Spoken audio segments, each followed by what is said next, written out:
Welcome to the Steve and Bethany podcast. It's your weekly dose of hope, encouragement, and a whole lot of fun. All right, let's get to it. It's episode 13.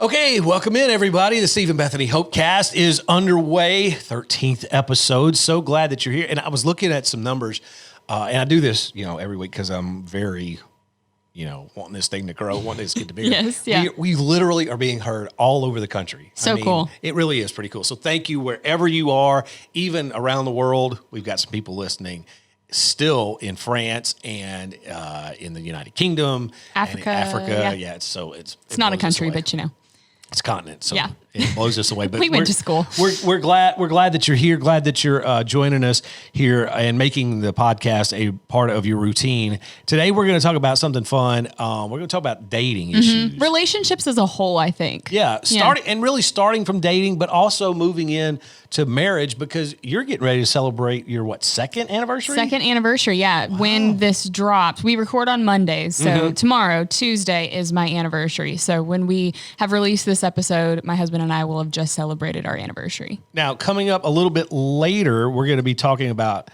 how to know if that person is the one. Is there even such a thing? We're going to talk questions about that. to ponder. Yes, we're going to talk about that. We actually threw that out on Facebook. We've got some, which by the way, I forgot to tell Jarvis Jr. We're going to need that Facebook too. We'll do that a little bit later.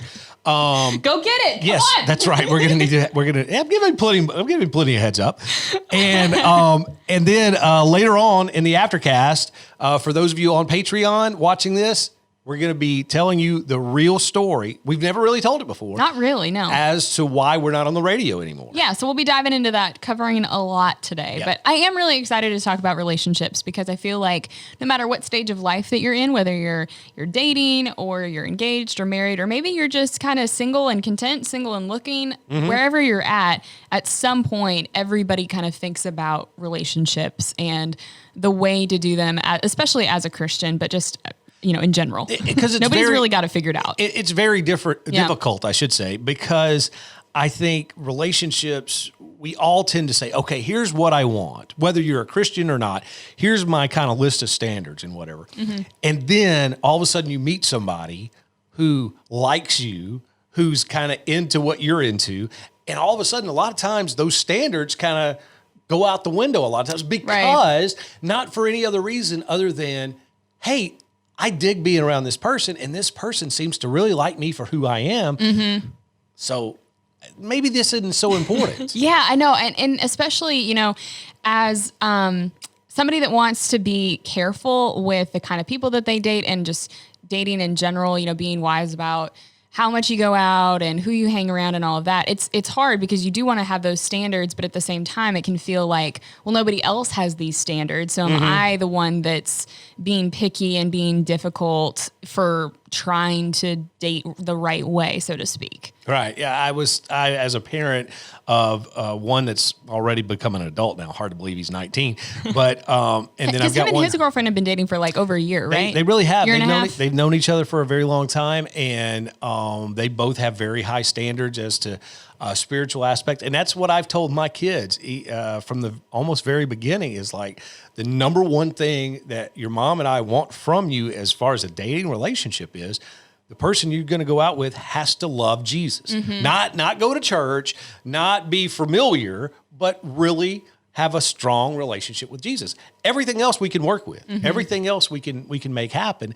And so far, we just got the one. He's 19, but he's really found, I think, his one. Yeah. And so she meets that standard. My daughter hasn't really got out of the dating world yet, but I know that will be coming soon. And I know that's really my only hope and my only request, I guess, as a father from her, I think my parents handled it really well when my siblings and I were, thinking about dating in high school and all of that stuff.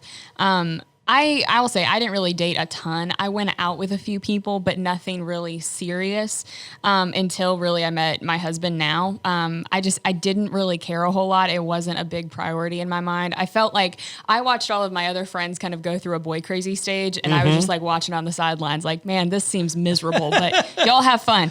But like, I don't know. I didn't really care about it a whole lot. But I will say my parents handled it really well. They kind of had the same approach you did of, where are they at spiritually? Do they have a strong relationship with Christ? But they trusted me a lot. They were like, listen, we know that you're a smart kid. You're not going to do anything dumb, but just be intentional about who you're hanging out with. Be smart. And, we trust you, but just clue us in. Like, what are you doing? Like, who are you hanging out with? And they kind of gave me freedom that way, where I felt like I had the freedom to go to them and share with them who I was going out with and how I was feeling about it and all of that. There was just this open communication between my parents and I that I think, sometimes is hard to build, but I really appreciated how my parents approached it. Well, see, I think there is two different types of personalities, though. I mean, I think you and I both kind of fit into that same personality group, but there is another side of kids, whether they be teenagers or maybe even college age.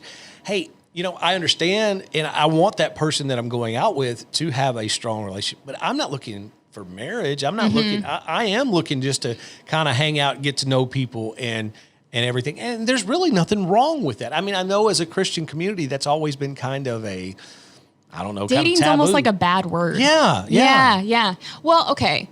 I'm not trying to step on any toes. I'm really not. Here we go. But here we go. So this is my thought, because I definitely felt that. I grew up in church. I was homeschooled, and there was this not even intentional pressure, but like this very subconscious feeling, at least for me, that was like, if you don't marry the first person that you go out on a date with, then somehow you're doing it wrong.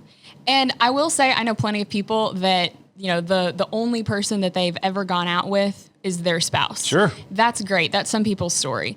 But, for me, that wasn't necessarily true. I went out with a couple people just kind of to get to know them.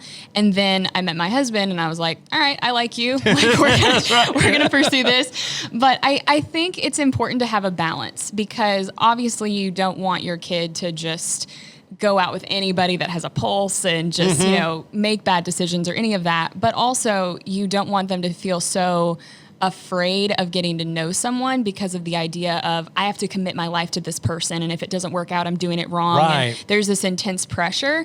I think there's a balance. There's nothing wrong with going to a movie with somebody and just getting to know them as a person.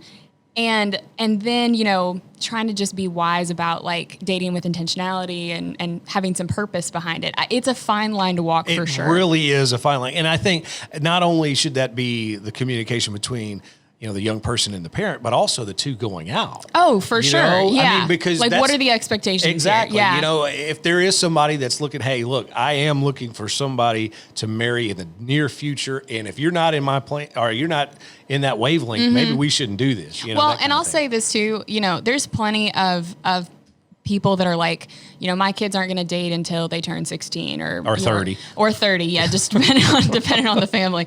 But no, like some of my friends growing up, it was, man, I can't wait to turn 16 because then I can go out on a date. And that was the mindset. And if that worked for them, then great. My parents really didn't do that. They were just kind of like, use your judgment. If you don't want to go out with sweaty 15-year-old boys, don't do it. And I was like, nope, no go for me. But I think it depends on the kid, because there's definitely some like 25-year-olds that don't need to be dating. Oh, sure. Like, there's that just aren't ready for it. I get that. Right. And now going to the opposite end of the spectrum, when we start talking about maybe older people that are dating, I mean, maybe because of marriage didn't work out, or I think all the time about a friend of mine whose husband passed away, and, she was left with kids, and, now just she want to date, the whole thing. And that can be even a lot more stressful when you're already a little bit older. Now you maybe have kids, maybe you have some other career and things in mind. Having to kind of start over. Is very difficult. And a lot of times I think being intentional there can be harder in a lot of ways, because there's not that many, it seems like anyway, I would think, not that many people out there to begin with. And then secondly, okay, you do find someone who maybe meets one of those two criteria, and boy, you want to be with that person, and you got to consider all the other factors with it, and it makes it a lot harder. And sometimes those standards maybe come down because maybe you feel like, I've been alone for a long time, and I don't want to be alone more anymore. Out of not wanting to be by yourself. Yeah. So I think in those situations, I mean, I think that's when you really have to, spend a lot of serious time in prayer, really a lot of serious time considering what you're wanting, because they're, like I say, just like with younger kids, there are people all over the spectrum. Some of them are looking for a relationship right now that's going to lead to marriage in the next 6 months. Some are, hey, I've been hurt enough. I don't want to go through that anymore. Yeah. So maybe I'll take you out on a date and we'll go to a movie, but that's, I'm not looking for anything more than, that kind of thing. And that's where a lot of hurt feelings can come in as well. But I think the main thing it gets down to, besides the communication aspect that we talked about, is that prayer component. Oh, completely. Yeah. And I think, praying obviously for your future spouse before you even maybe start dating, just kind of thinking that way. Parents, I know my parents prayed for my future spouse. That was definitely a part of my upbringing. But I think being open with your parents, if it's, a person that's later in life and they have adult kids, or, praying with them and having that open communication, kind of going forward of like, what are these next steps going to look like? If this ever comes along, or if this is going to be a part of my life, who do I want to include in on this conversation, and how are we going to move forward in a godly way? Yeah. And I think there's that great scripture that you can kind of hang your hat on this, when it talks about when you make your mind up, when you set your mind, this is what I'm going to do. It's not going to make it easy, and it's not going to make it where everything's fine now. But when you say, I'm going to make my mind up, this is how I'm going to approach this situation before you get into the situation, I think is all the world of difference. It's not going to make it easy, but it'll make it a little bit better. Yeah.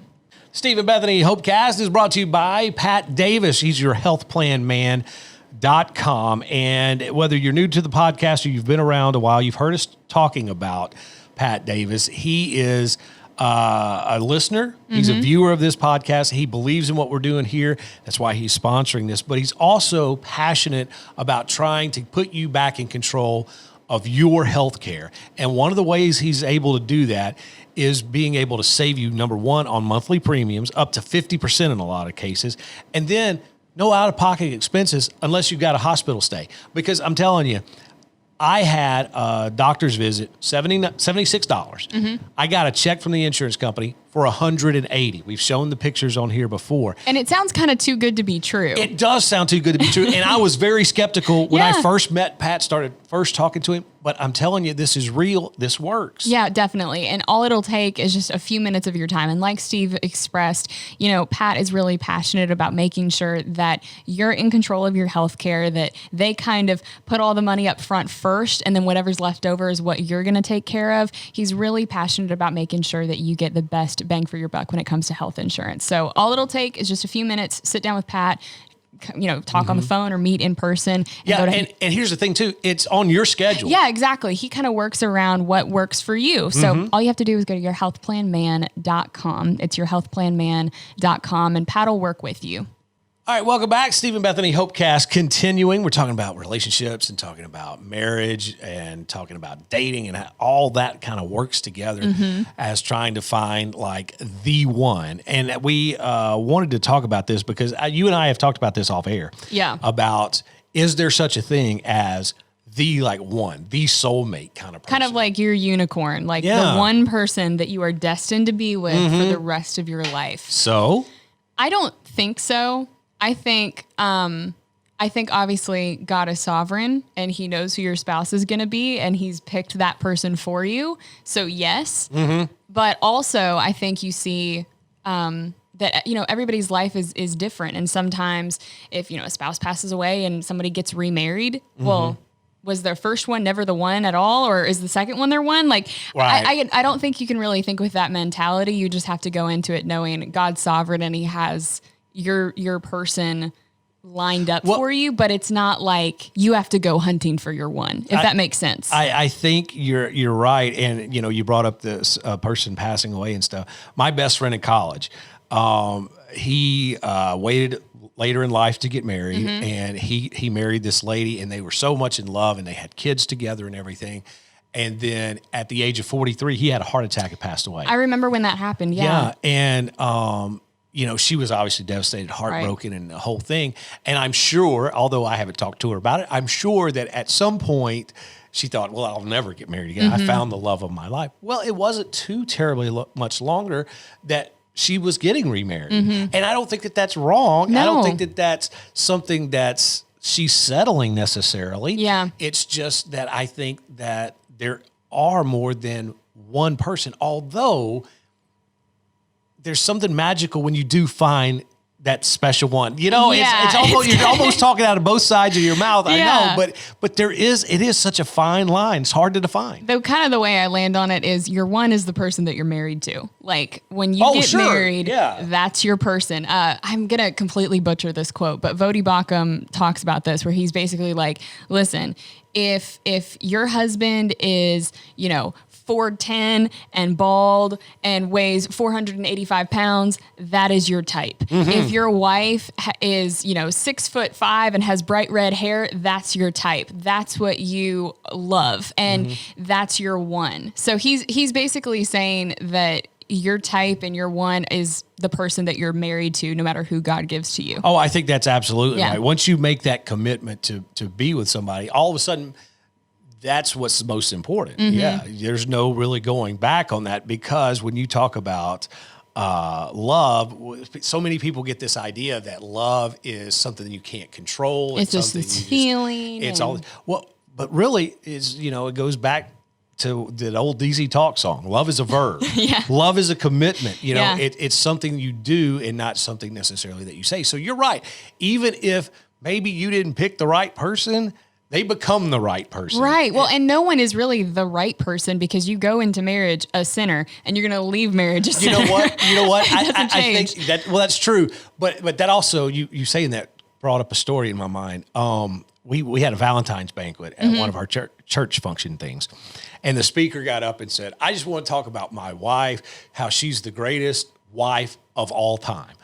There was a guy in the back, not me, I promise it wasn't me, but there was a guy in the back said, no, she's not, my wife is. And the guy was trying, everybody laughed. Yeah, and yeah. And the speaker tries to, take back control and says, no, I'm serious. The guy back there said, I am too. And so and the thing is, and it really brought out to me, and Jarvis Jr. thought that was funny. That what really brought out to me though was there's no perfect person. No. But there is a perfect person for you. It's like they can kind of fill your gaps, like where you're weak, they're maybe more strong and things like that. Yeah. I may not be the best husband in the whole world, but I think I'm the best husband for my wife. Right. I meet those, like you say, I strengthen her weaknesses and she does the same for me, and we fit really well together. We really mesh well, our personalities and the whole thing. So yeah, I think in that way there's the one, but I don't know that necessarily that's the only one. Did you have a moment with Jana, your wife, where you were like, oh, this is it? Like, I'm done. I'm never going to date anybody else. Like, she's it. I did, and it probably gave my parents and everybody else a heart attack. Well, you guys kind of married young, right? Well, no, not necessarily. No, we were older than you guys getting married, because we looked at you, thought y'all were babies. What are you doing? Getting I married? thought you were like 20 when you got married. No, we were in our Jana. I was like 20, almost 24. Oh, okay. And so, Jana, I remember we were in Magnolia. We were going to college together, and that's where we met. And she had told me she was going to leave that college and move back in with her parents and continue college at another place. And what she was telling me was, she didn't want it to end. We want to try to keep a long distance thing. And that was the moment. I knew, I was like, there's nothing for me in this city, in this college. I don't want anything here. If you're gone. I want to be where you are. Aww. And so that's really the way it started. It's like Ruth and Naomi. Well, I love it. It kind of was. I called her dad. Her dad set me up with an apartment. He was maintenance man over a bunch of apartments. He set me up with an apartment a few miles down the road from where they lived. Yeah. And I spent literally probably between that time and the time we actually got married, almost like every day at their house, eating dinners, whatever. But I was there all the time, but I just knew. It's a good thing it worked out. Oh, I know. Or else I'd have been shanghaied, Yeah. But really, for real, that was the moment where I realized that I want to go wherever she's going. I feel like me and Cody kind of had the same thing. Like, I kind of had two moments. The first one was I realized like I love this person, and it's a very clear moment in my mind. We had only been dating like a couple months. We started talking about getting married probably like 3 or 4 months after we met. And so we'd only been dating a few months, but we took a road trip, went to an art museum, went to some cool coffee shops, basically stuff I like to do. Right. If you know my husband, he doesn't like to do those things, but he drove 6 hours round trip to do all those things for me one day. And so, we're in the car driving, and it just hit me. We were heading back home, and I was like, he spent all this time doing things just because he cares about me. And it just it was like a light bulb in my head where I thought, I love him. Like, he loves me and I love him. Is this love? Like, what, And it was just this kind of moment. And then I think when I realized he was the one, we had a very serious conversation, probably 6 months after I realized I loved him, where we didn't know it, but we were basically deciding to get married. We were at this crossroads of, are we just going to keep dating or are we going to get married? Because if we keep dating and we don't get married, we're just wasting time at this point. So we just need to decide. And for the first time, I thought of what my life would look like without him in it, and I couldn't handle it. Like, oh, you were a basket case. I remember. It was rough. Steve can vouch. I came into work and I was like, my eyes were still puffy from the night before. I had been bawling. It was not good. We were both. I still have backaches from having to carry her. Okay, the entire time. Your shoulder is still wet from my tears. I was bawling that day, but it was so bad. I had been up so late the night before. We were doing morning radio at the time, so I got up at like 4 the next day. It's one of those times where you're so thankful that you're on radio and not TV because I looked terrible. But it hit me. I thought, who am I going to talk to about stuff? Like, he's my best friend. I love sharing life with him. And if he's not in my life anymore, if we stop dating, like, we can't really be friends because too much. We love each other. So, that doesn't work.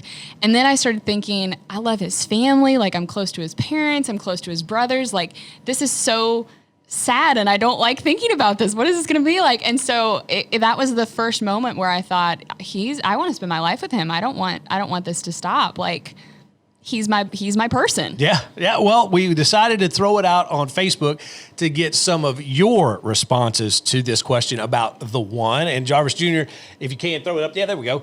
If you're watching on the YouTube version, you can see some of this. We just want to kind of scroll through here. JR said, "My opinion, I believe that there is the one who you're compatible with, but you still have to work at making it the best." Yeah, absolutely. Good. Tommy said, "I don't think there's this instantaneous the one. It takes time to get to know someone to see if you're compatible. You can develop into the one." I agree with that. Yeah.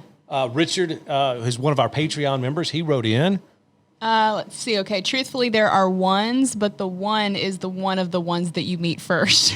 My wife is my one, but if I had not met her, I think someone else would have been my one. Well, I think I think that's what we've been talking about. Yeah. It's kind of funny because I feel like unless you're in it, you don't know. Like, it's different case by case almost. And then William says, kind of along the same lines, you can be compatible with many potential marital partners. Yeah. However, I only choose to love ONE in caps Yeah. and pledge myself to the one till death do us part. That's good. That's a good point because he's very wise. He's a good guy. Yeah, William's smart because there is that kind of thought of there's a lot of different people that you get along with. There's people that you're friends with and you can joke around with and share life with. There's people that you could be kind of like what he was saying, be compatible with, but that one person that you're choosing, that's your one. Like, that's the one you're going to put all of your effort into. That's right. So we'd love to hear from you, some more feedback from you after hearing us talk. Are we completely off the rails, or do you agree? Or maybe you've got some kind of spin.